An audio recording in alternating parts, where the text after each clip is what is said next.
تفسير الأحلام. 7 أحلام تكشف لك خيانة أقرب الناس إليك قبل وقوعها. ولكن قبل أن نبدأ، صل على نبينا محمد صلى الله عليه وسلم في التعليقات، ولا تدع الشيطان يمنعك، واشترك في القناة الآن. وإذا رأيت صديقك يلبس قناعا فهذا يدل على نفاقه، وأنه يظهر لك عكس ما يبطن.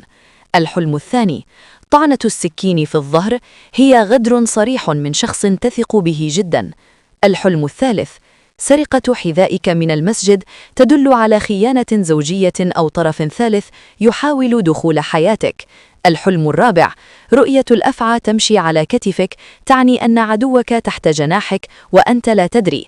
الحلم الخامس: تغير لون وجه شخص تعرفه إلى الأسود علامة على كرهه الشديد لك ومحاولته تشويه سمعتك. الحلم السادس: رؤية الثعلب في بيتك يرمز لشخص مخادع يسرق مجهودك. الحلم السابع: تحطم زجاج نافذتك يعني كشف أسرارك للغرباء عن طريق خائن من أهل البيت.